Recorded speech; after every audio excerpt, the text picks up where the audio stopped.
Ah, people are here. Who all are you?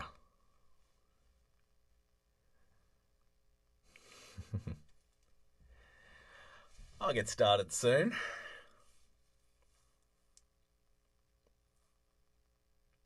Hope everyone's had a good day, good week.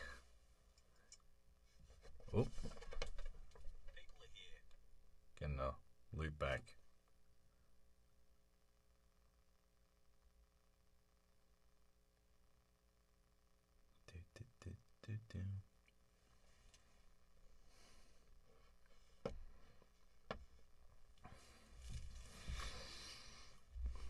Right.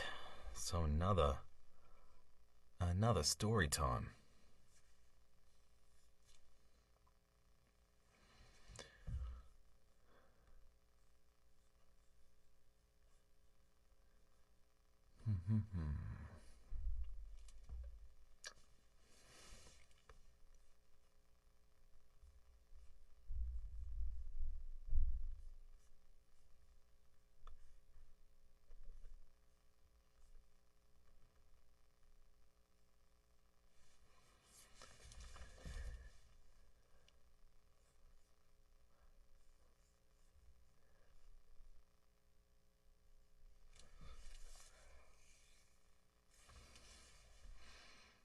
All right. Well, we'll start with a couple of people listening in. Sheldon and David, thanks for being here. Have you guys read this book before? Jekyll and Hyde? There's quite a delay. It's about 10 seconds in between us, I think.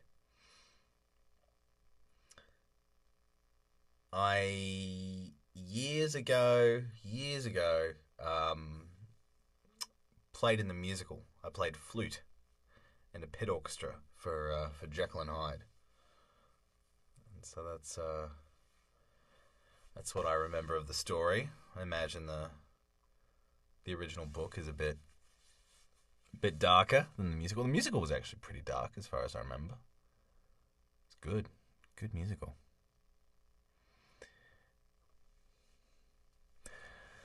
All right.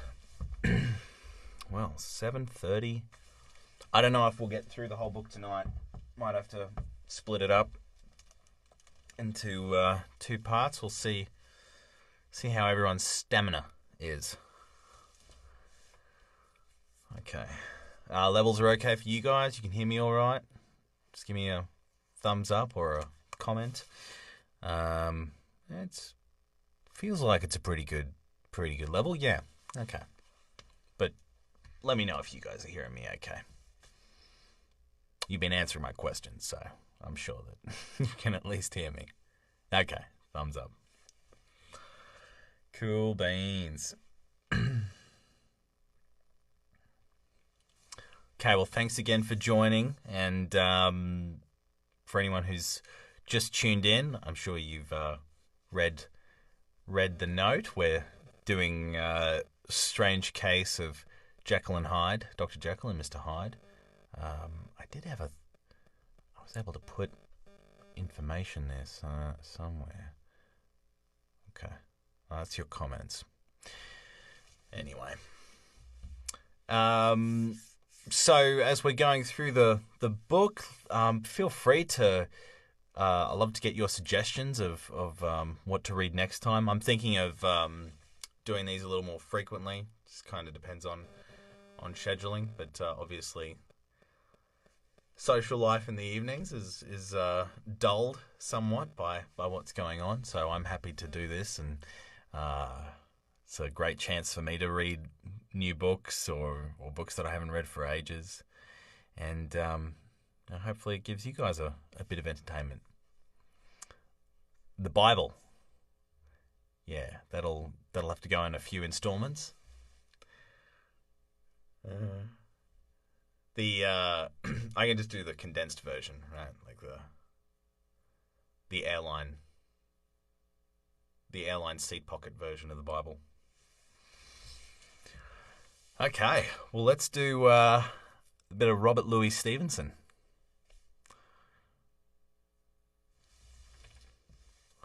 I always thought it was Robert Louis Stevenson. That's how people say it in Australia. Don't know what the strong opinions are out there for pronunciation of Mr. Louis Stevenson's name. Okay, so as I mentioned last week, I don't prep these. I've taken a glance at the character list just to see how many characters there are, because I don't want to do something with 80 characters. Usually in an audiobook recording, you would have a little character reference guide. So you guys will have to bear with me if my character lines blur But this will be fun. This is good. Okay. So we start with the story of the door. Chapter 1. Mr. Utterson, the lawyer, was a man of rugged countenance that was never lighted by a smile. Cold, scanty, and embarrassed in discourse, backward in sentiment, lean, long, dusty, dreary, and yet somehow lovable. At friendly meetings, and when the wine was to his taste, something eminently human beaconed from his eye, something indeed which never found its way into his talk, but which spoke not only in these silent symbols of the after-dinner face, but more often and loudly in the acts of his life. He was austere with himself, drank gin when he was alone, to mortify a taste for vintages, and though he enjoyed the theatre, had not crossed the doors of one for 20 years. But he had approved tolerance for others, sometimes wondering almost with envy at the high pressure of spirits involved in their misdeeds, and in any extremity inclined to help rather than to reprove. "I incline to Cain's heresy," he used to say quaintly. "I'll let my brother go to the devil in his own way." In this character, it was frequently his fortune to be the last reputable acquaintance and the last good influence in the lives of down-going men. And to such as these, so long as they came about his chambers, he never marked a shade of change in his demeanour. No doubt the feat was easy to Mr. Utterson, for he was undemonstrative at the best, and even his friendship seemed to be founded in a similar catholicity of good nature. It is the mark of a modest man to accept his friendly circle ready-made from the hands of opportunity, and that was the lawyer's way. His friends were those of his own blood or those whom he had known the longest. His affections, like ivy, were the growth of time. They implied no aptness in this object. Hence, no doubt the bond that united him to Mr. Richard Enfield, his distant kinsman, the well-known man about town. It was a tough nut to crack for many, what these two could see in each other, or what subject they could find in common. It was reported by those who encountered them in their Sunday walks that they said nothing, looked singularly dull, and would hail with obvious relief the appearance of a friend. For all that, the two men put the greatest store by these excursions, counted them the chief jewel of each week, and not only set aside occasions of pleasure, but even resisted the calls of business, that they might enjoy them uninterrupted. It chanced on one of these rambles that their way led them down a by-street in a busy quarter of London. The street was small and what is called quiet, but it drove a thriving trade on the weekdays. The inhabitants were all doing well, it seemed, and all emulously hoping to do better still, and laying out the surplus of their grains in coquetry, so that the shop fronts stood along that thoroughfare with an air of invitation, like rows of smiling saleswomen. Even on Sunday, when it veiled its more florid charms and lay comparatively empty of passage, the street shone out in contrast to its dingy neighbourhood, like a fire in a forest, and with its freshly painted shutters, well-polished brasses, and general cleanliness and gaiety of note, instantly caught and pleased the eye of the passenger. 2 doors from one corner, on the left hand, going east, the line was broken by the entry of a court, and just at that point a certain sinister block of building thrust forward its gable on the street. It was 2 stories high, showed no window, nothing but a door on the lower story, and a blind forehead of discoloured wall on the upper, and bore in every feature the marks of prolonged and sordid negligence. The door, which was equipped with neither bell nor knocker, was blistered and disdained. Tramps slouched into the recess and struck matches on the panel. Children kept shop upon the steps. The schoolboy had tried his knife on the mouldings, and for close on a generation, no one had appeared to drive away these random visitors or to repair their ravages. Mr. Enfield and the lawyer were on the other side of the by-street, but when they came abreast of the entry, the former lifted up his cane and pointed. "Did you ever remark that door?" he asked, and when his companion had replied in the affirmative, "It is connected in my mind," added he, "with a very odd story." "Indeed," said Mr. Utterson, with a slight change of voice. "And what was that?" "Well, it was this way," returned Mr. Enfield. "I was coming home from some place at the end of the world, about 3 o'clock of a black winter morning, and my way lay through a part of town where there was literally nothing to be seen but lamps. Street after street, and all the folks asleep. Street after street, all lighted up as if for a procession, and all as empty as a church. Till at last I got into that state of mind where a man listens and begins to long for the sight of a policeman.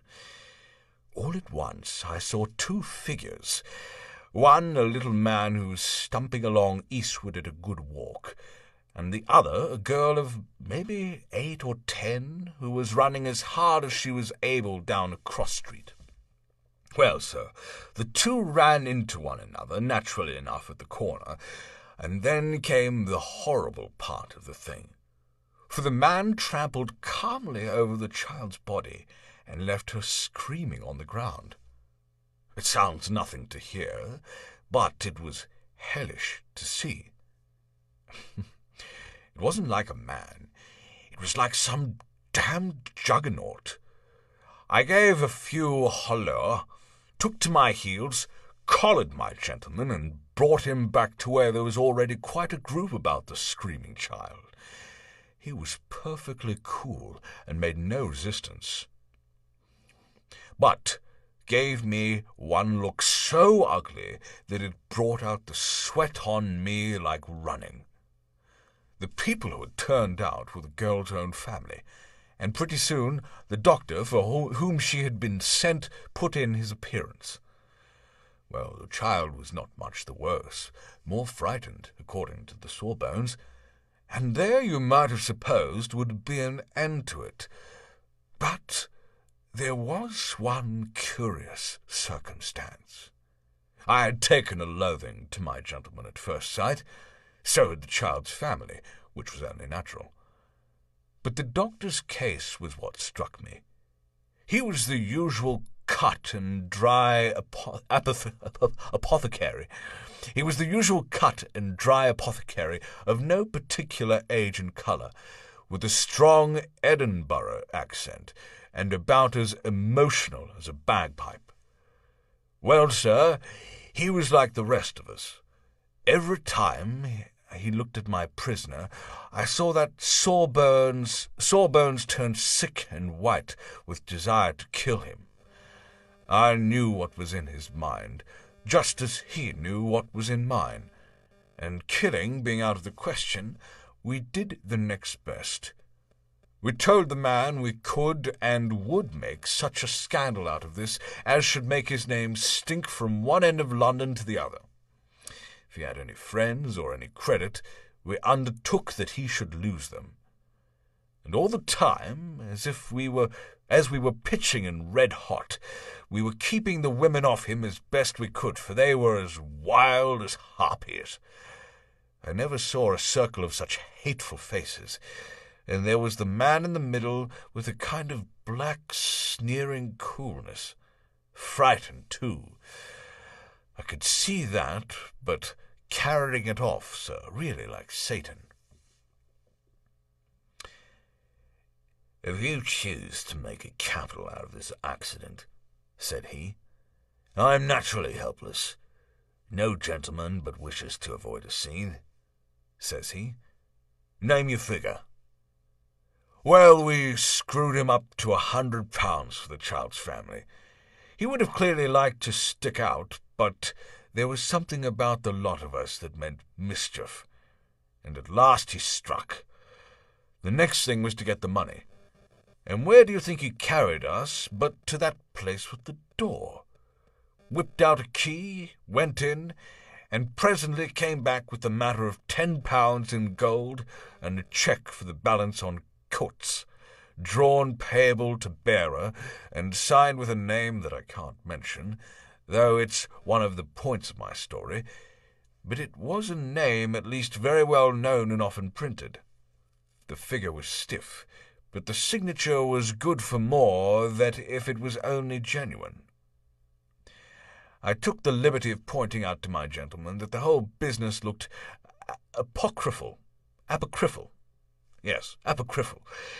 that a man does not, in real life, walk into a cellar door at 4 a.m. and come out with another man's cheque for close upon £100. But he was quite easy and sneering. "Set your mind at rest," says he. "I will stay with you till the bank's open and cash the cheque myself." So we all set of the doctor and the child's father and our friend and myself, and passed the rest of the night in my chambers, and the next day, when we had breakfasted, went in a body to the bank. I gave in the cheque myself, and said I had every reason to believe it was a forgery. Not a bit of it. The cheque was genuine. "Tut, tut," said Mr. Utterson. "I see you feel as I do," said Mr. Enfield. "Yes, it's a bad story, for my man was a fellow that nobody could have to do with, a real damnable man, and the person that drew the cheque is the very pink of the properties, celebrated too, and what makes it worse, one of your fellows who do what they call good. Blackmail, I suppose. An honest man paying through the nose for some of the capers of his youth. Blackmail House is what I call the place with the door, in consequence. Though even that, you know, is far from explaining it all," he added, and with the words fell into a vein of musing. Let's get a bit of water.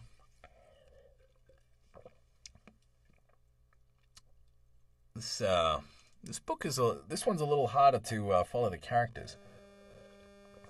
Probably should keep some notes.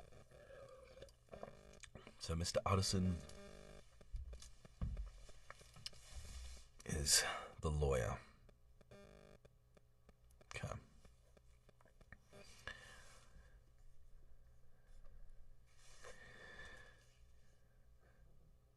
From this, he was recalled by Mr. Utterson, asking rather suddenly, "And you don't know if the drawer of the cheque lives there?" "A likely place, isn't it?" returned Mr. Enfield.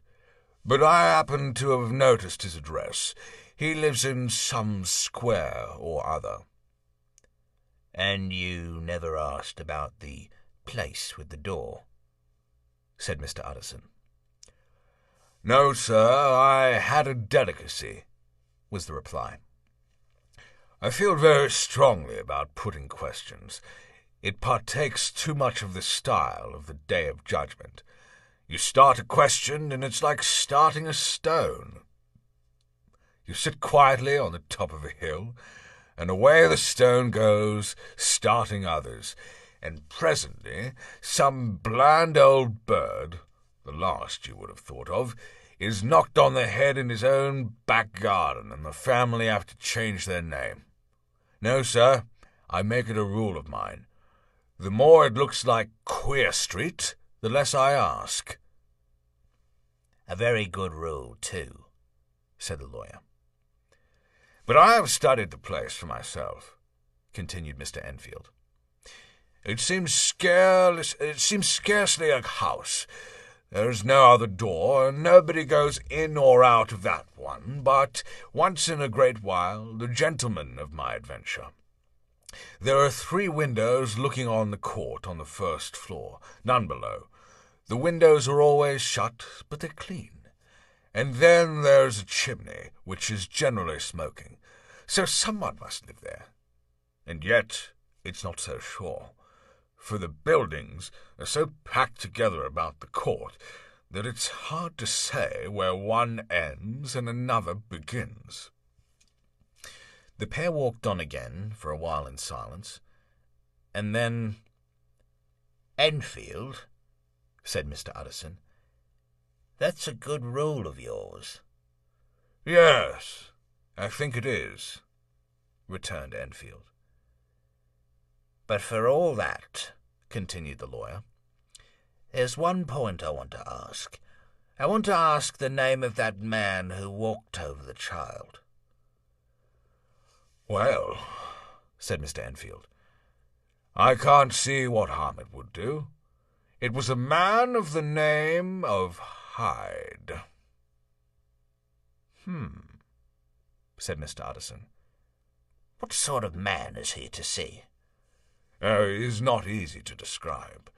There is something wrong with his appearance, something displeasing, something downright detestable.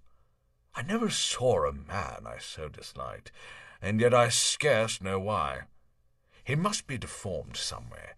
He gives a strong feeling of deformity, although I couldn't specify the point. He is an extraordinary-looking man, and yet I can name nothing out of the way. No, sir, I can make no hand of it. I can't describe him. And it's not want of memory, for I declare I can see him this moment. Mr. Utterson again walked some way in silence, and obviously under a weight of consideration. "You are sure he used a key?" he inquired at last. "My dear sir," began Enfield, surprised out of himself. "Yes, I know," said Utterson. "I know it must seem strange. The fact is, if I do not ask you the name of the other party, it is because I know it already. You see, Richard, your tale has gone home. If you had been inexact in any point, you had better correct it." "I think you might have warned me," returned the other, with a touch of sullenness. "But I have been pedantically exact, as you call it. The fellow had a key, and what's more, he has it still. I saw him use it not a week ago."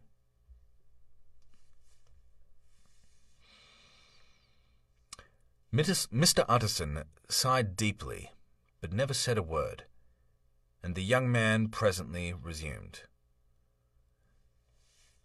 "Here is another lesson to say nothing," said he. "I am ashamed of my long tongue. Let us make a bargain never to refer to this again." "With all my heart," said the lawyer.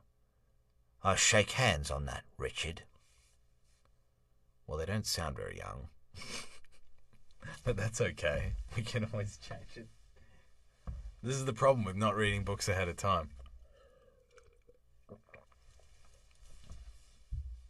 I find out they're 20 at the end of the book, and they've basically been Ian McKellen until then. You guys doing all right there? We're up to chapter 2. That was the first chapter. Yeah, I think this will definitely be a two-parter. This is page 6 of, I think, 50. That's all right. That's fine.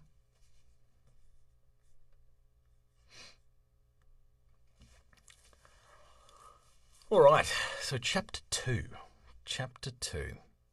The Search for Mr. Hyde.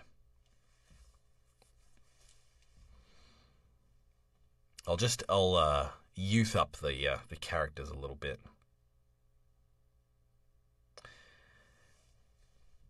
That evening, Mr. Utterson came home to his bachelor house in sombre spirits and sat down to dinner without relish. It was his custom of a Sunday, when this meal was over, to sit close by the fire, a volume of some dry divinity on his reading desk, until the clock of the neighbouring church rang on the hour of 12, when he would go soberly and gratefully to bed. On this night, however, As soon as the cloth was taken away, he took up a candle and went to his business room. There he opened his safe, took from the most private part of it a document endorsed on the envelope as Dr. Jekyll's will, and sat down with a clouded brow to study its contents.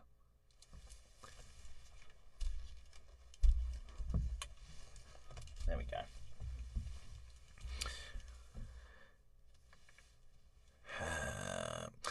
The will was a holograph for Mr. Utterson, though he took charge of it now that it was made, had refused to lend the least assistance in the making of it, provided not only that in case of the decease of Henry Jekyll, M.D., D.C.L., LL.D., F.R.S., etc., all his possessions were to pass into the hands of his friend and benefactor, Edward Hyde.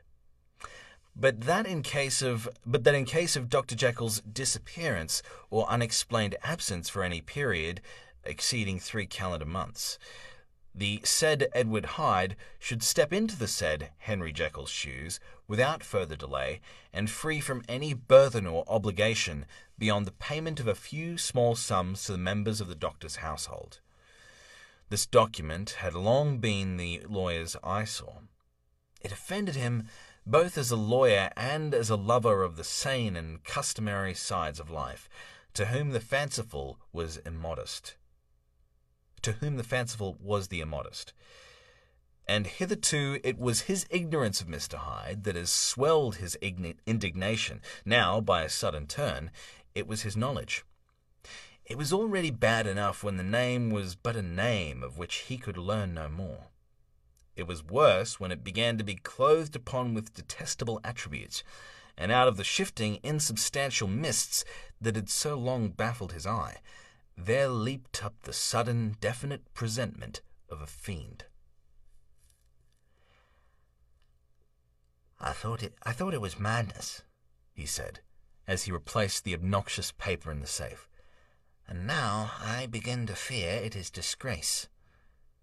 With that, he blew out his candle, put on a greatcoat, and set forth in the direction of Cavendish Square, that citadel of medicine, where his friend, the great Dr. Lanyon, had his house and received his crowding patients. If anyone knows, it will be Lanyon, he had thought. The solemn butler knew and welcomed him.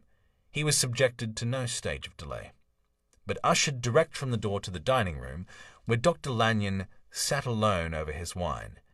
This was a hearty, healthy, dapper, red-faced gentleman, with a shock of hair prematurely white and a boisterous and decided manner. At the sight of Mr. Utterson, he sprang up from his chair and welcomed him with both hands. The geniality, as was the way of the man, was somewhat theatrical to the eye, but it reposed on genuine feeling. For these two were old friends, old mates both at school and college, both thorough respecters of themselves and of each other, and what does not always follow, men who thoroughly enjoyed each other's company. After a little rambling talk, the lawyer led up to the subject which so disagreeably preoccupied his mind. "I suppose, Lanyon," said he, "you and I must be the two oldest friends that Henry Jekyll has." "I wish the friends were younger," chuckled Dr. Lanyon. "But I suppose we are. And what of that? I see little of him now." "Indeed," said Utterson. "I thought you had a bond of common interest." "We had," was the reply. "But it is more than 10 years since Henry Jekyll became too fanciful for me. He began to go wrong in mind, and though of course I continue to take an interest in him for old sake's sake, as they say, I see and have seen devilishly little of the man. Such unscientific balderdash," added the doctor, flushing suddenly purple, "would have restrained Damon and Pythias." This little spirit of temper was somewhat of a relief to Mr. Utterson. "They only have differed on some point of science," he thought, and being a man of no scientific passions, except in the matter of conveyancing, he even added, It is nothing worse than that. He gave his friend a few seconds to recover his composure, and then approached the question that he had come to put. Did you ever come across a protege of his? One Hyde? He asked. Hyde? Repeated Lanyon. No, never heard of him since my time. That was the amount of information that the lawyer carried back with him to the great dark bed on which he tossed to and fro, until the small hours of the morning began to grow large. It was a night of little ease to his toiling mind, toiling in mere darkness and besieged by questions. 6 o'clock struck on the bells of the church that was so conveniently near to Mr. Utterson's dwelling, and still he was digging at the problem. Hitherto it had touched him on the intellectual side alone, but now his imagination also was engaged, or rather enslaved. And as he lay and tossed in the gross darkness of the night and the curtained room, Mr. Enfield's tale went by before his mind in a scroll of lighted pictures. He would be aware of the great field of lamps of a nocturnal city, then of the figure of a man walking swiftly, then of a child running from the doctors, and then these met, and that human juggernaut trod the child down and passed on regardless of her screams. Or else he would see a room in a rich house where his friend lay asleep, dreaming and smiling at his dreams, and then the door of that room would be opened, the curtains of the bed plucked apart, the sleeper recalled, and lo, there would stand by his side a figure to whom power was given. Even at that dead hour he must rise and do its bidding. That figure, the figure in these two phases, haunted the lawyer all night, and if at any time he dozed over, it was but to see it glide more stealthily through sleeping houses, or move the more swiftly and still the more swiftly, even to dizziness, through wider labyrinths of lamp-lighted city, and at every street corner crush a child and leave her screaming. And still the figure had no face by which he might know it. Even in his dreams it had no face, or one that baffled him and melted before his eyes. And thus it was that there sprung up and grew apace in the lawyer's mind a singularly strong, almost an inordinate curiosity to behold the features of the real Mr. Hyde. If he could but once set eyes on him, he thought the mystery would lighten and perhaps roll altogether away, as was the habit of mysterious things when well examined. He might see a reason for his friend's strange preference or bondage, call it which you please, and even for the startling clause of the will. At least it would be a face worth seeing, the face of a man who was without bowels of mercy, a face with which had to show itself to raise up, in the mind of the unimpressionable Enfield, a spirit of enduring hatred.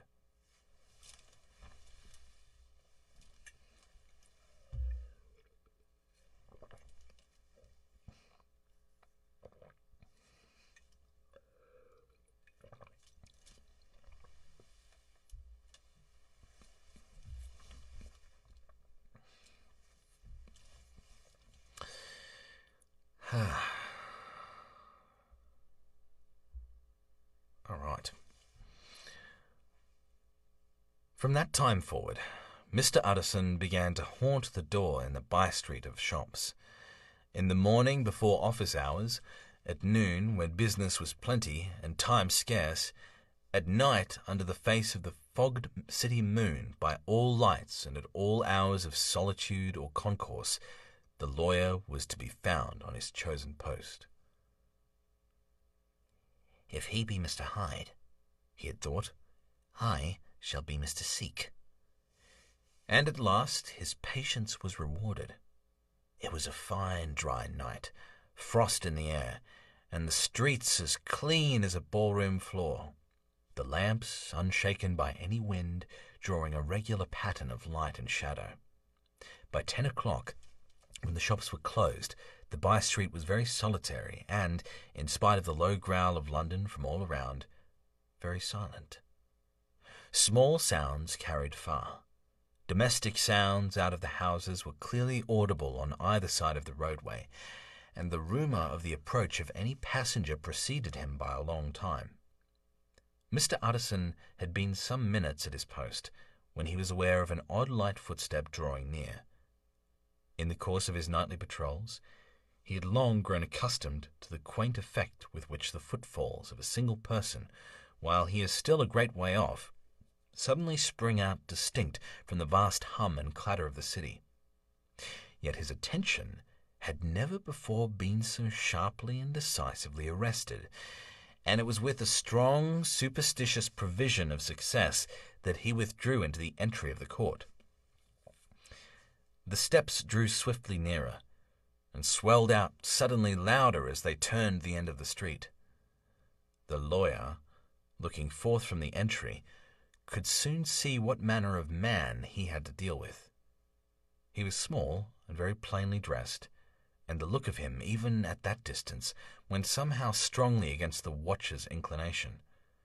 But he made straight for the door, crossing the roadway to save time, and as he came, he drew a key from his pocket, like one approaching home. Mr. Utterson stepped out and touched him on the shoulder as he passed. "Mr. Hyde, I think." Mr. Hyde shrank back with a hissing intake of the breath, but his fear was only momentary, and though he did not look the lawyer in the face, he answered coolly enough, "That is my name. What do you want?" "I see you are going in," returned the lawyer. "I am an old friend of Dr. Jekyll's, Mr. Utterson of Gaunt Street. You must have heard of my name, and meeting you so conveniently, I thought you might admit me." "You will not find Dr. Jekyll. He is from home," replied Mr. Hyde, blowing in the key. And suddenly, but still without looking up, "How do you know me?" he asked.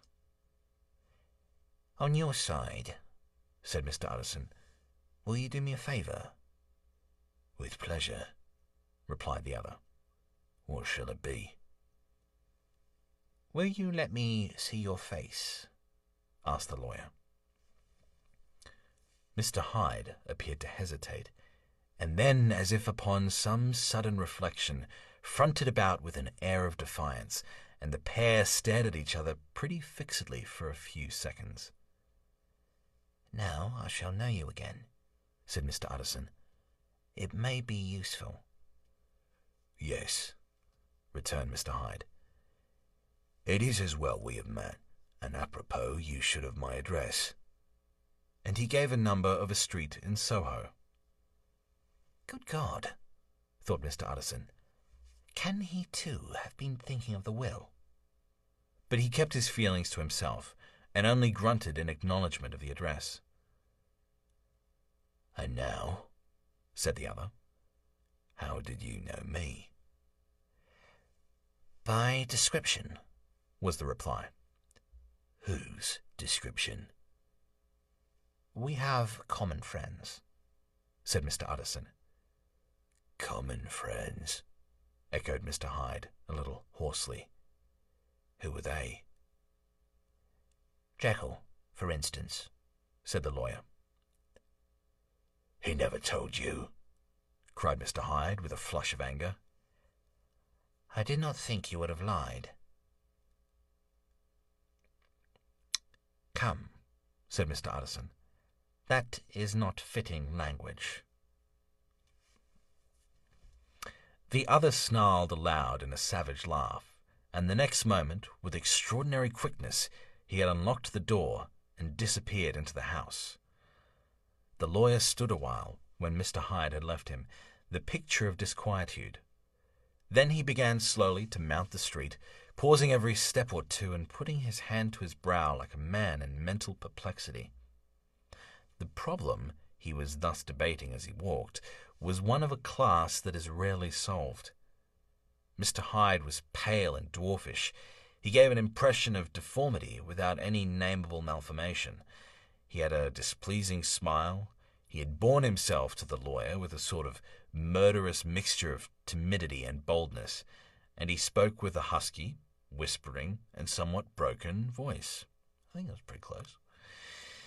All these points against him, but not all of these together could explain the hitherto unknown disgust, loathing, and fear with which Mr. Utterson regarded him. "There must be something else," said the perplexed gentleman. "There is something more, if I could find a name for it. God bless me, the man seems hardly human. Something troglodytic, shall we say? Or can it be the old story of Dr. Fell? Or is it the mere radiance of a foul soul that thus transpires through and transfigures its clay continent?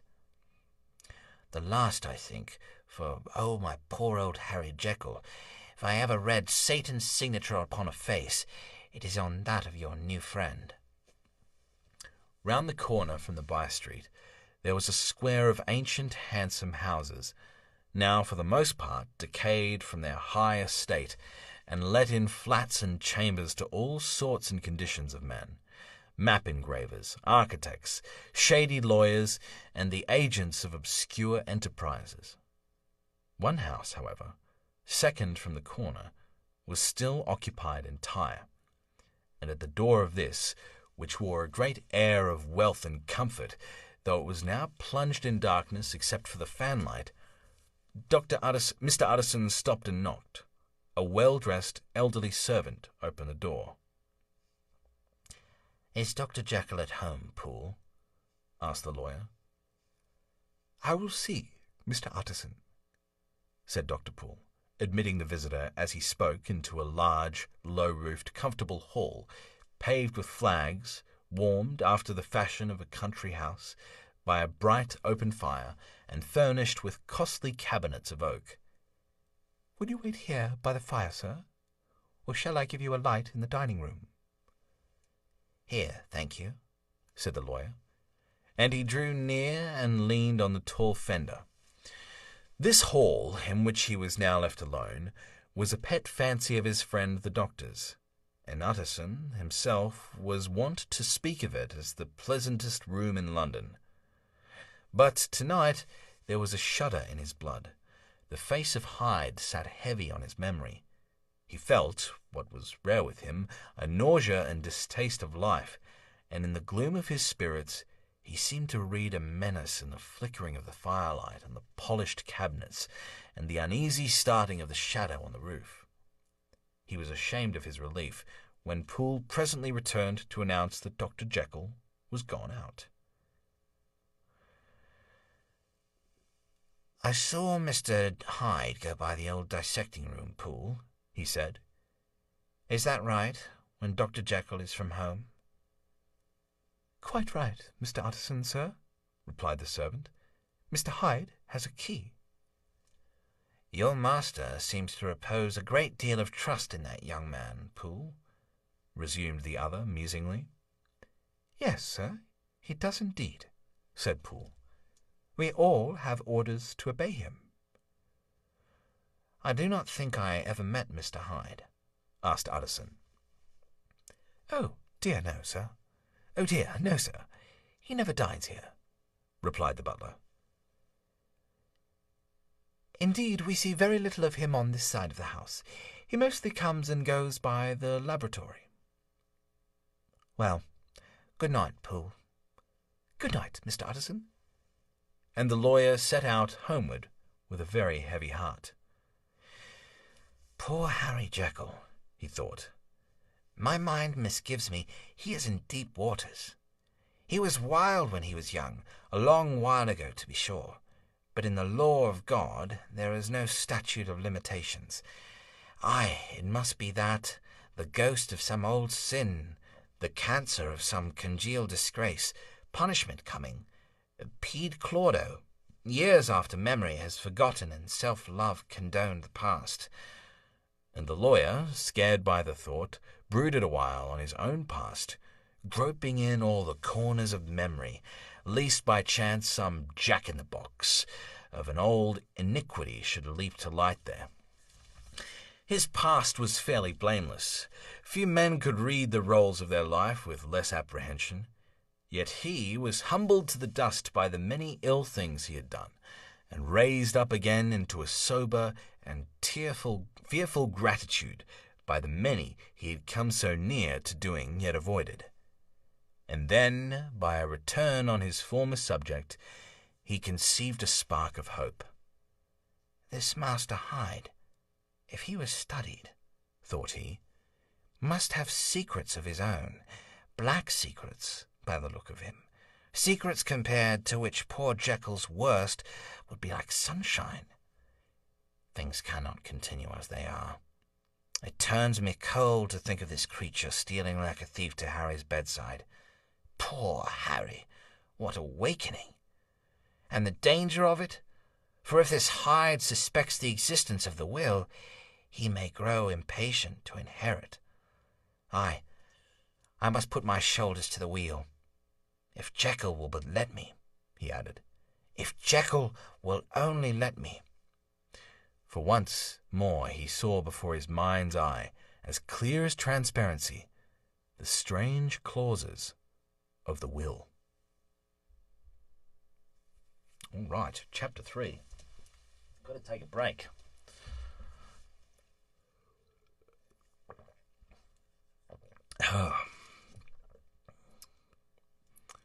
Man.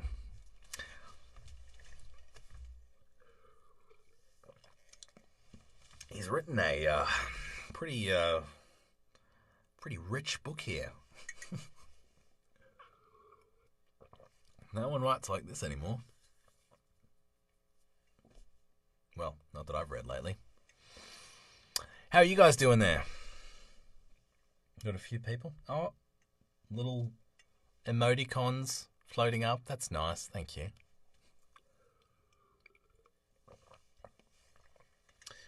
Oh, what are you guys getting up to this weekend?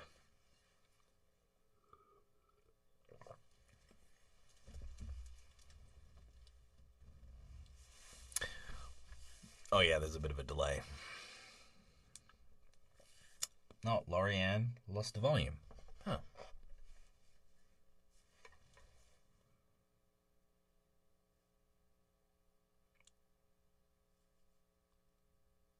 Oh, hello, everyone. Oh, Alec. Welcome. Welcome. Isolation. Yeah. Pretty much it. Oh, good. Dad's having a whiskey. 1 p.m. in Australia. Well, it's Scotch o'clock here, so that's fine.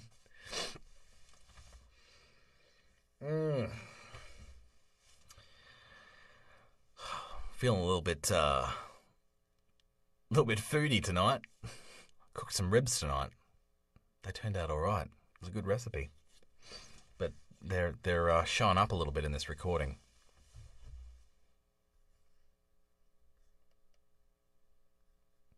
Cool. Cooking, Jacko, nice. Dog walking and wine, sounds pretty good.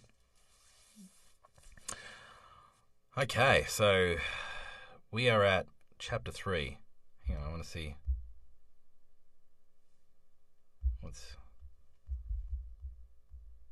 How long is this book?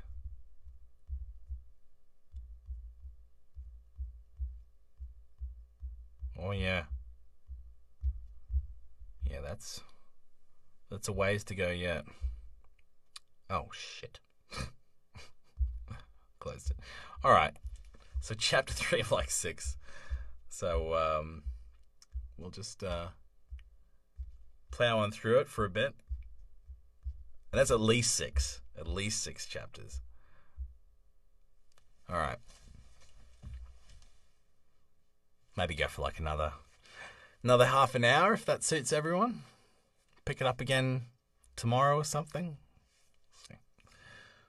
All right. Chapter 3. A bit more water.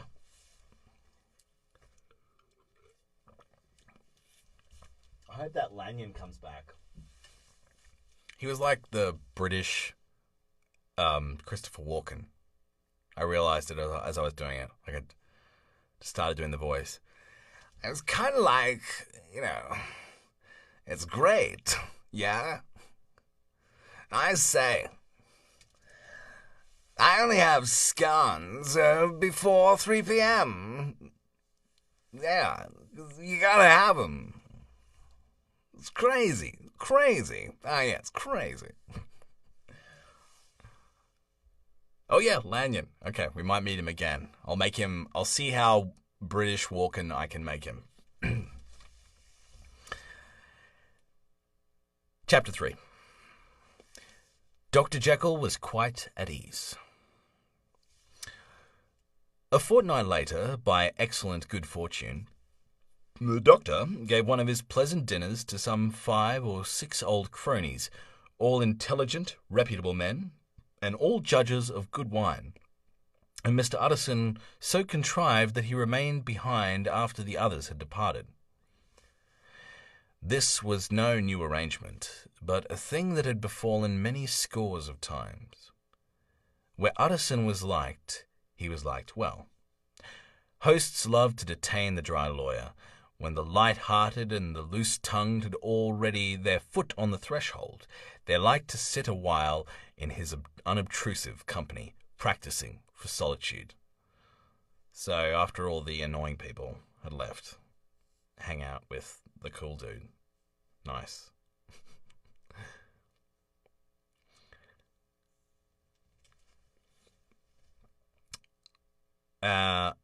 So they like to sit a while in his unobtrusive company, practising for solitude, sobering their minds in the man's rich silence after the expense and strain of gaiety. Beautiful. To this rule, Dr. Jekyll was no exception, and as he now sat on the opposite side of the fire, a large, well-made, smooth-faced man of 50, with something of a stylish cast, perhaps, but every mark of capacity and kindness, you could see by his looks that he cherished for Mr. Utterson a sincere and warm affection. "I have been wanting to speak to you, Jekyll," began the latter. "You know that will of yours?" A close observer might have gathered that the topic was distasteful, but the doctor carried it off gaily. "My poor Utterson," said he, "you are fortunate in such a client. I never saw a man so distressed as you were by my will, unless it were that hide-bound pedant Lanyon, and what he called my scientific heresies. Oh, I know he's a good fellow, you needn't frown, an excellent fellow, and I always mean to see more of him, but a hide-bound pedant, I don't know that word, but a hide-bound pedant for all that, an ignorant, blatant pedant. I was never more disappointed in any man than Lanyon."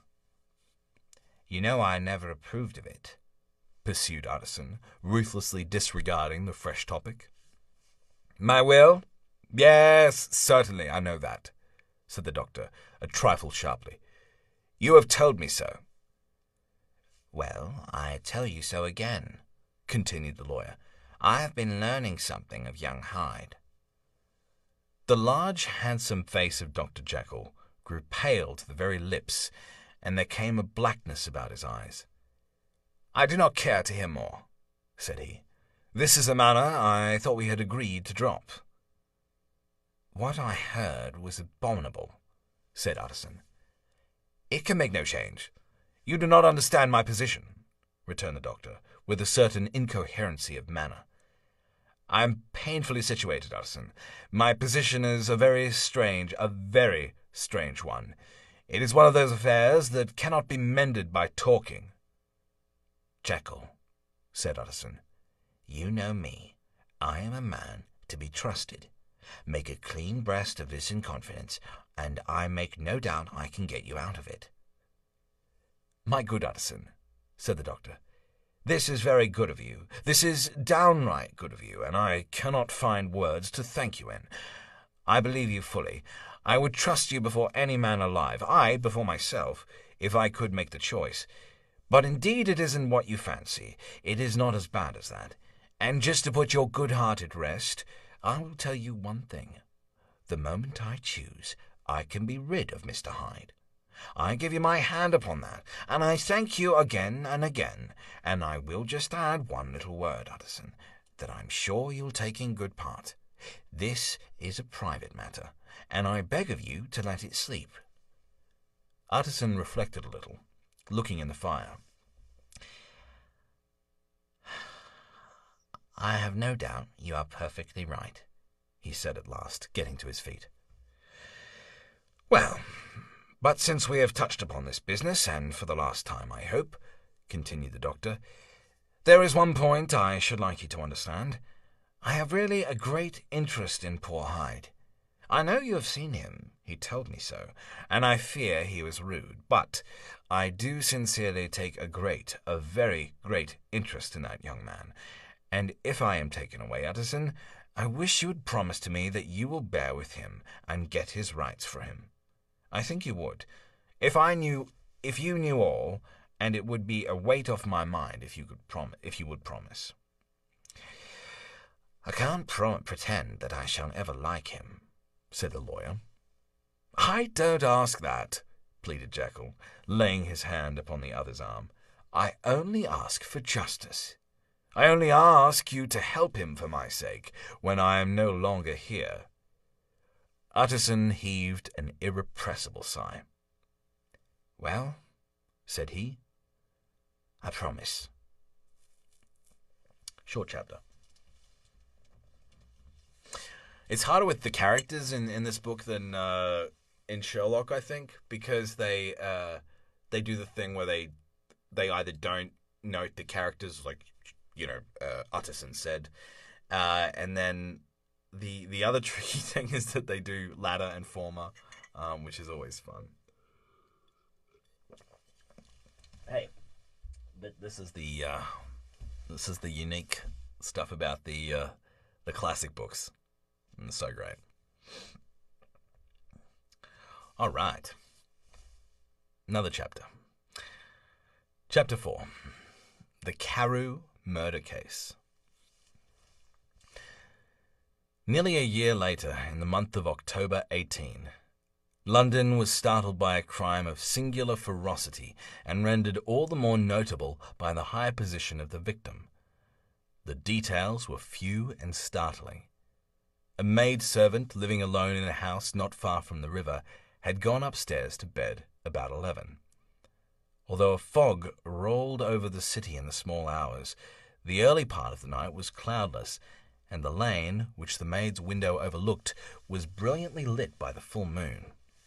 It seems she was romantically given, for she sat down upon her box, which stood immediately under the window, and fell into a dream of musing. Never, she used to say, with streaming tears, when she narrated that experience, never had she felt more at peace with all men or thought more kindly of the world. And as she so sat, she became aware of an aged, beautiful gentleman with white hair, drawing near along the lane, and advancing to meet him, another and very small gentleman, to whom at first she paid less attention. When they had come within speech, which was just under the maid's eyes, the older man bowed and accosted the other with a very pretty manner of politeness. It did not seem as if the subject of his address were of great importance. Indeed, from his pointing, it sometimes appeared as if he were only inquiring his way, but the moon shone on his face as he spoke, and the girl was pleased to watch it. It seemed to breathe such an innocent and old-world kindness of disposition, yet with something high, too, as of a well-founded self-content. Presently, her eye wandered to the other, and she was surprised to recognize in him a certain Mr. Hyde, who had once visited her master, and for whom she had conceived a dislike. He had in his hand...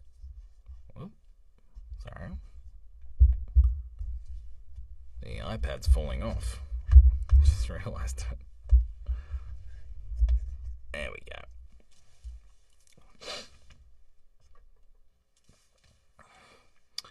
And where were we?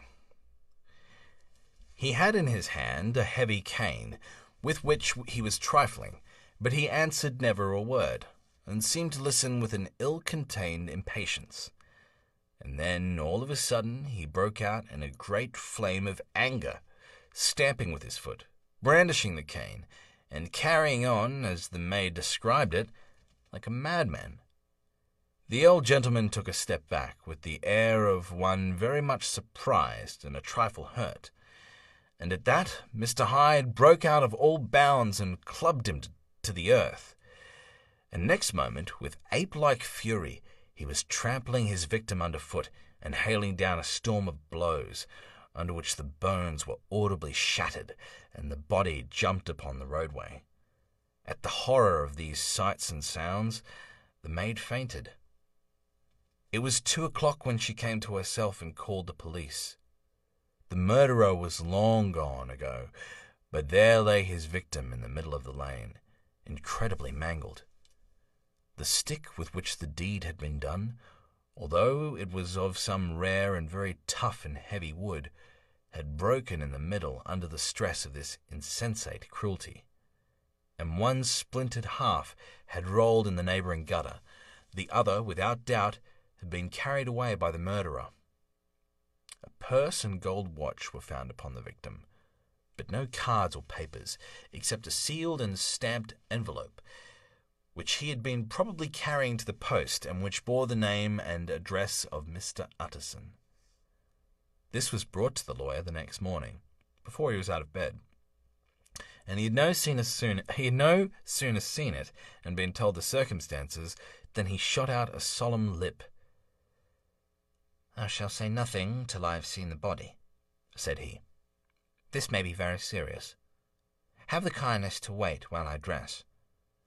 And with the same grave countenance, he hurried through his breakfast and drove to the police station, whither the body had been carried.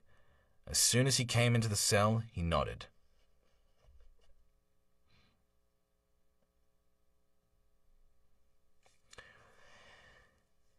"Yes, sir," said he. "I recognize him. I'm sorry to say that this is Sir Danvers Carew." "Good God, sir!" exclaimed the officer. "Is it possible?" And the next moment his eye lighted up with professional ambition. "This will make a great deal of noise," he said, "and perhaps you can help us to the man." And he briefly narrated what the maid had seen, and showed the broken stick. Mr. Utterson had already quailed at the name of Hyde, but when the stick was laid before him, he could doubt no longer. Broken and battered as it was, he recognized it for one that he himself presented many years before to Henry Jekyll. "Is this Mr. Hyde a person of small stature?" he inquired. "Particularly small and particularly wicked-looking is what the maid calls him," said the officer. Mr. Utterson reflected, and then, raising his head, "If you will come with me in my cab," he said, "I think I can take you to his house." It was by this time about 9 in the morning, and the first fog of the season. A great chocolate-coloured pall lowered over heaven, but the wind was continually charging and routing these embattled vapours, so that as the cab crawled from street to street, Mr. Utterson beheld a marvellous number of degrees and hues of twilight, for here it would be dark like the back end of evening, and there would be a glow of rich, lurid brown, like the light of some strange conflagration. And here for a moment the fog would be quite broken up, and a haggard shaft of daylight would glance in between the swirling wreaths. The dismal quarter of Soho, seen under these changing glimpses, with its muddy ways and slatternly passengers, and its lamps, which had never been extinguished or had been kindled afresh to combat this mournful reinvasion of darkness, seemed, in the lawyer's eyes, like a district of some city in a nightmare. The thoughts of his mind, besides, were of the gloomiest dye, and when he glanced at the companion of his drive, he was conscious of some touch of that terror of the law and the law's officers, which may at times assail the most honest. As the cab drew up before the address indicated, the fog lifted a little and showed him a dingy street, a gin palace, a low French eating house, a shop for the retail of doorways, and many women of many different nationalities passing out, key in hand, to have a morning glass. And the next moment the fog settled down again upon that part, as brown as umber, and cut him off from his blackguardly surroundings. This was the home of Henry Jekyll's favourite, of a man who was heir to £250,000 sterling. An ivory-faced and silvery-haired old woman opened the door. She had an evil face, smoothed by hypocrisy, but her manners were excellent. Yes, she said, this was Mr. Hyde's, but he was not at home. He had been in that night very late, but he had gone away again in less than an hour. There was nothing strange in that. His habits were very irregular, and he was often absent. For instance, it was nearly 2 months since she had seen him till yesterday. "Very well, then we wish to see his rooms," said the lawyer, and when the woman began to declare it was impossible, "I had better tell you who this person is," he added. "This is Inspector Newcomen of Scotland Yard." A flash of odious joy appeared upon the woman's face. "Ah," said she, "he is in trouble. What has he done?" Mr. Utterson and the inspector exchanged glances. "He don't seem a very popular character," observed the latter. "And now, my good woman, just let me and this gentleman have a look about us." In the whole extent of the house, which but for the old woman remained otherwise empty, Mr. Hyde had only used a couple of rooms, but these were furnished with luxury and good taste. A closet was filled with wine, the plate was of silver, the napery elegant, a good picture hung upon the walls, a gift, as Utterson supposed, from Henry Jekyll, who was much of a connoisseur, and the carpets were of many plies and agreeable in colour. At this moment, however, the rooms bore every mark of having been recently and hurriedly ransacked. Clothes lay about on the floor, with their pockets inside out. Lock-fast drawers stood open, and on the hearth there lay a pile of grey ashes, as though many papers had been burned. From these embers the inspector disinterred the butt end of a green cheque-book, which had resisted the action of the fire. The other half of the stick was found behind the door, and as this clinched his suspicions, the officer declared himself delighted. A visit to the bank, where several £1,000s were found to be lying in the murderer's credit, completed his gratification. "You may depend upon it, sir," he told Mr. Utterson. "I have him in my hand. He must have lost his head, or he never would have left the stick, or, above all, burned the cheque-book. Why, money's life to the man. We have nothing to do but wait for him at the bank and get out the handbills." The last, however, was not so easy of accomplishment, for Mr. Hyde had numbered few familiars. Even the master of the servant-maid had only seen him twice. His family could nowhere be traced, and he had never been photographed, and the few who could describe him differed widely, as common observers will. Only on one point were they agreed, and that was the haunting sense of unexpressed deformity with which the fugitive impressed his beholders.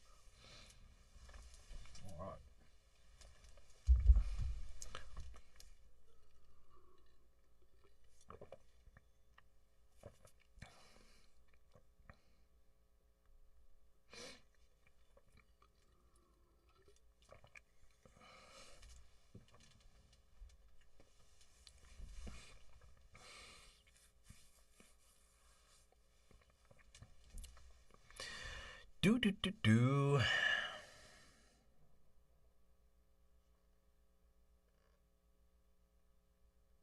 Cool, just seeing everyone here. Hello.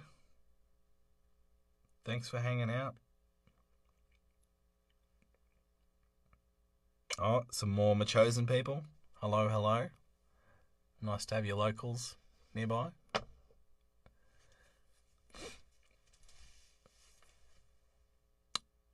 All right. Incident of the Letter, Chapter 5.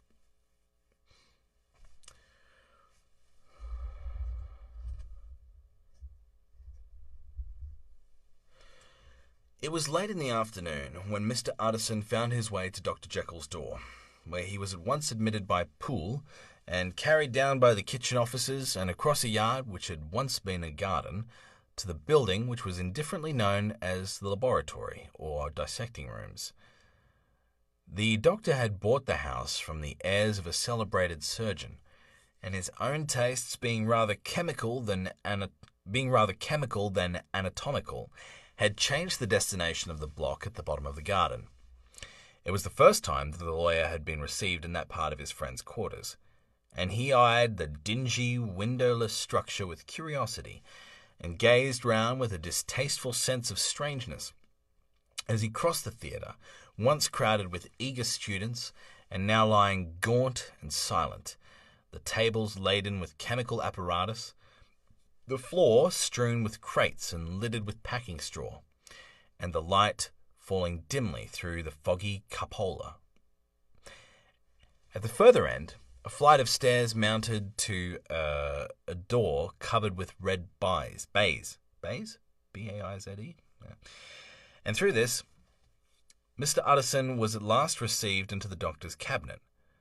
It was a large room fitted round with glass presses, furnished, among other things, with a cheval glass and a business table, and looking out upon the court by 3 dusty windows barred with iron. The fire burned in the grate. A lamp was set lighted on the chimney shelf, for even in the houses the fog began to lie thickly. And there, close up to the warmth, sat Dr. Jekyll, looking deathly sick. He did not rise to meet his visitor, but held out a cold hand and bade him welcome in a changed voice. "And now," said Mr. Utterson, as soon as Poole had left them, "you have heard the news." The doctor shuddered. "They were crying it in the square," he said. "I heard them in my dining room." "One word," said the lawyer. "Carew was my client, but so are you, and I want to know what I am doing. You have not been mad enough to hide this fellow." "Utterson, I swear to God," cried the doctor, "I swear to God I will never set eyes on him again. I bind my honour to you that I am done with him in this world. It is at all an end. It is at all at an end. And indeed, he does not want my help. You do not know him as I do.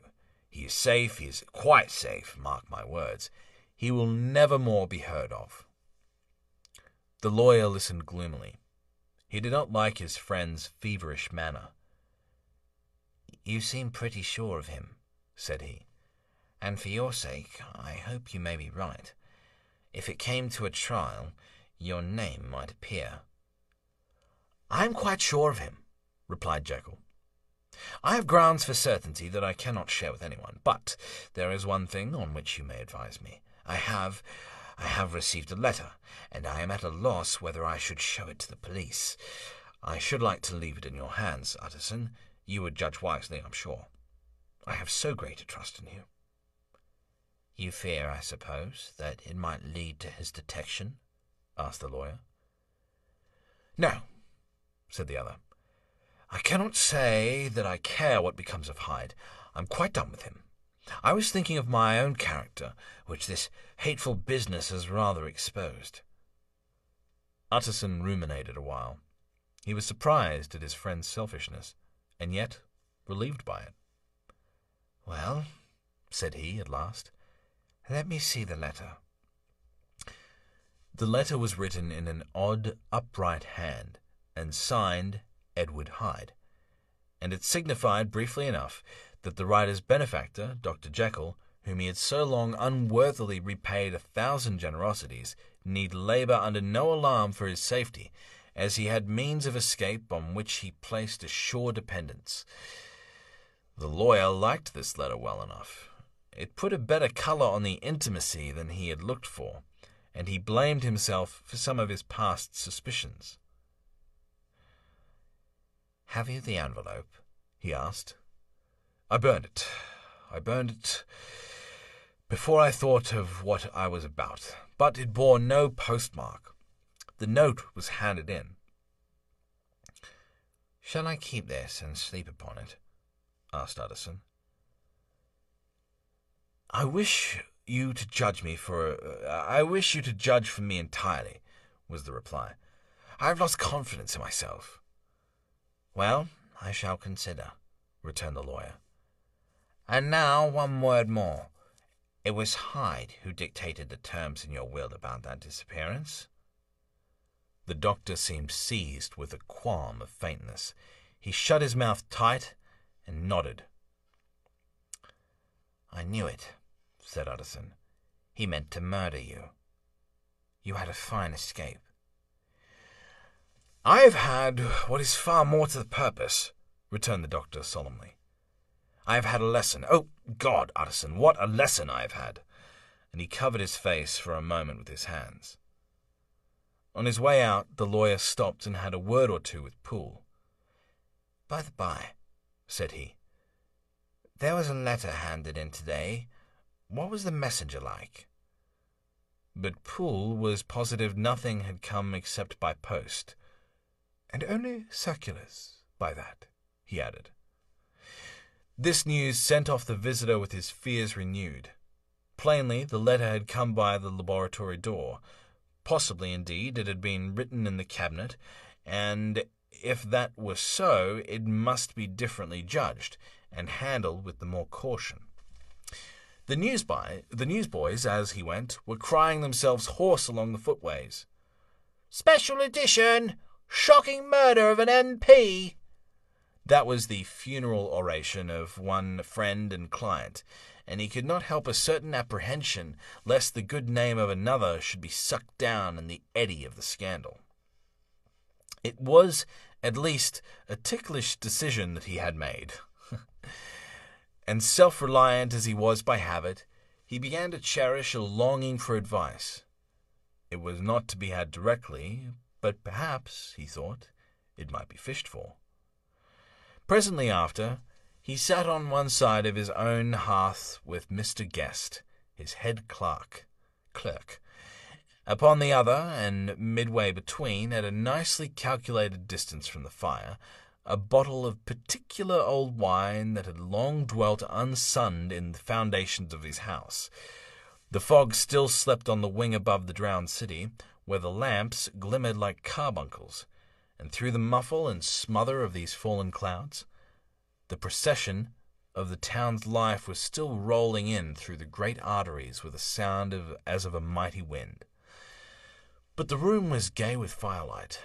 In the bottle the acids were long ago resolved, the imperial dye had softened with time, as the colour grows richer in stained windows, and the glow of hot autumn afternoons on hillside vineyards was ready to be set free and to disperse the fogs of London. Insensibly, the lawyer melted. There was no man from whom he kept fewer secrets than Mr. Guest, and he was not always sure that he kept as many as he meant. Guest had often been on business to the doctor's. He knew Poole.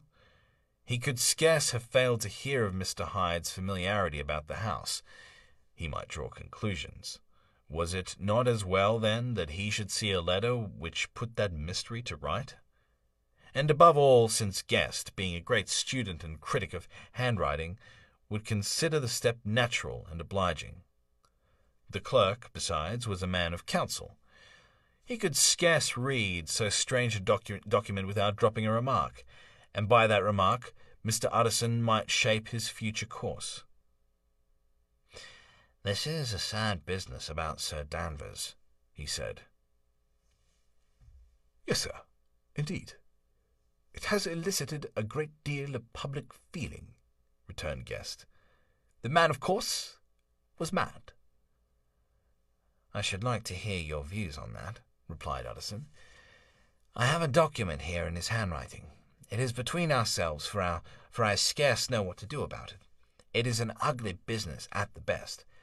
But there it is, quite in your way, a murderer's autograph. Guest's eyes brightened, and he sat down at once and studied it with passion.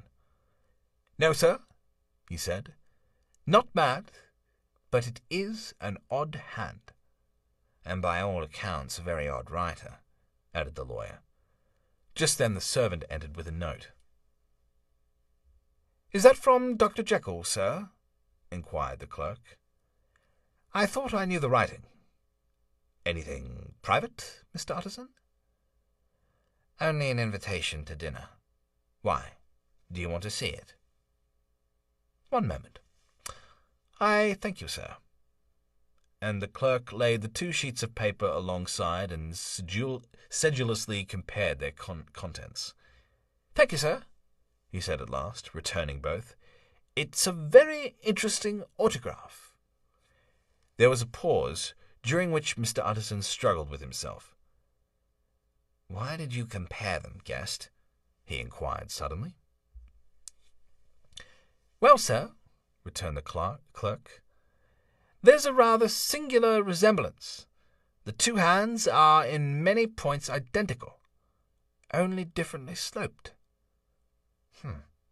Rather quaint," said Utterson. "It is, as you say, rather quaint," returned Guest. "I wouldn't speak of this note, you know," said the master. "No, sir," said the clerk. "I understand." But no sooner was Mr. Utterson alone that night than he locked the note into his safe, where it reposed from that time forward. "What?" he thought. "Henry Jekyll forged for a murderer?"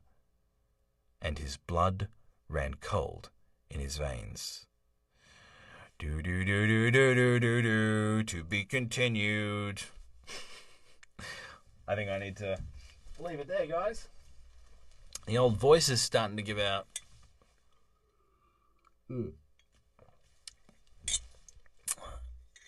How do you like Dr. Jekyll and Mr. Hyde?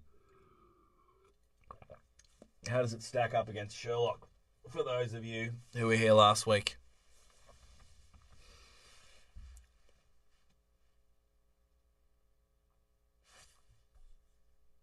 Yeah, pretty good. It's definitely darker, which is fun. It's definitely darker than the musical. I was talking about the musical at the start. For anyone who wasn't here, I played in the pit orchestra for Jekyll and Hyde the musical back in Australia, and it's still a dark musical, but this is much more edgy. Oh, hello everyone who I haven't seen yet. Hey, Ellie, Lynn, Nigel, John, Rebecca, hi. Yeah, Sherlock's a little more fun. Well, we got to finish it though. How do I look at all the chat? Oh, here we go. Yeah, it looks like we're about halfway through.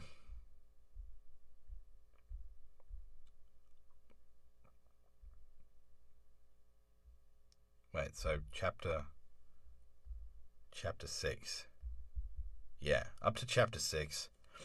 The remarkable incident of Dr. Lanyon. Well,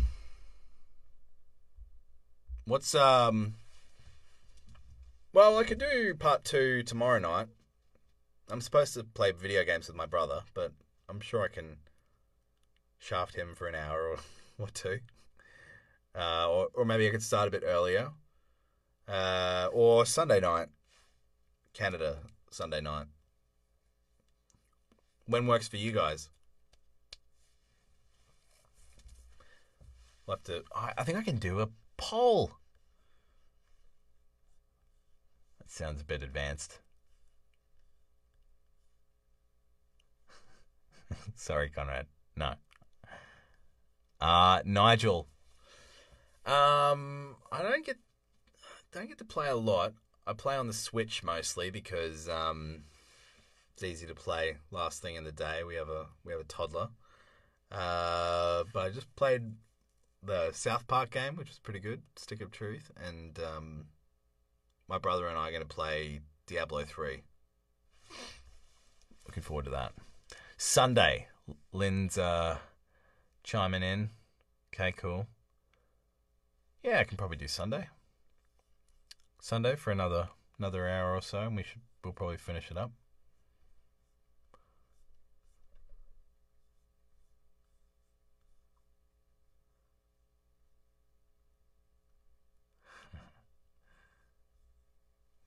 Cool.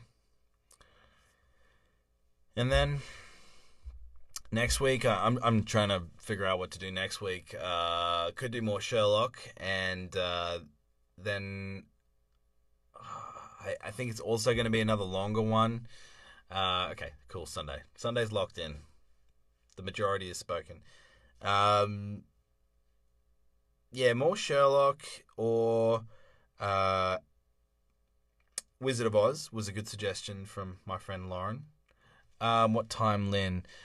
Same time. Maybe would a bit. Actually, I don't think I can do earlier because got to put our daughter to bed. Yeah, probably 7:30. I'll make a note the time that it's starting, but likely 7:30. 7:30 Pacific.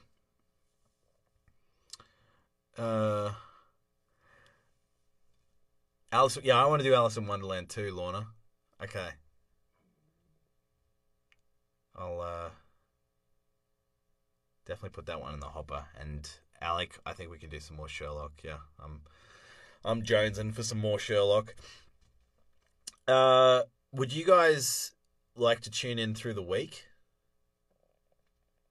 Like weeknights, 7:30? Just kind of like pick up storytelling sessions. Oh, Natalie, I looked at I downloaded Grimm onto my iPad, so yeah, that's a great idea. Maybe I'll do one of those through the week.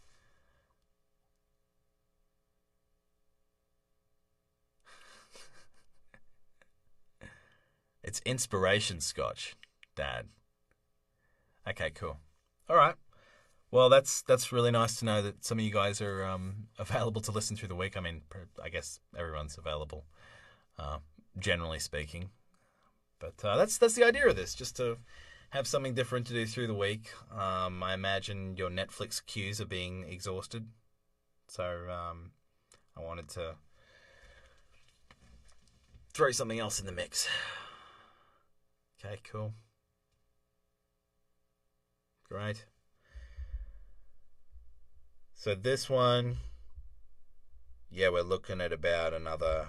Oh wait, I was up to chapter 6, right? Yeah, remarkable.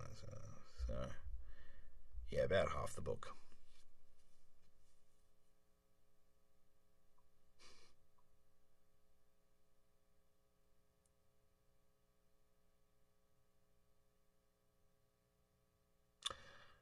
That's really good, Lynn.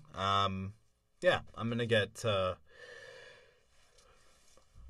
my team to look into that to get it promoted for seniors. I'll have to figure out the right channels. Yeah, nursing homes. Yeah, we could put a message out as long as they have Facebook. I could also do it on. Could possibly. I don't know if you can stream at the same time to YouTube. John, if you're still there, we'll have to look into that.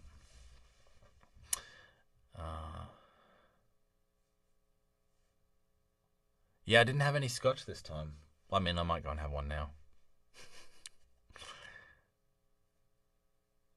Okay, well, this has been really good. Thank you, guys. I had fun. That was a real workout, but just beautiful story. Not beautiful, beautiful writing. Dark story. I go and watch a rom-com or something. Yeah, that's awesome, Lynn. I'll definitely go and investigate that. Okay, everyone. We'll have a great night. Thank you again for joining in. And drop me a message on the Facebook page if you think of any other books, got any requests, and load them up there in the queue. But I've enjoyed this a lot so far. It's really nice to have you guys join me. Okay. Well, have a great night. And I don't really know how to stop this. I'm using a different program. Okay, finish. All right. So everyone have a great couple of nights, and we'll see you on Sunday. Okay. Bye.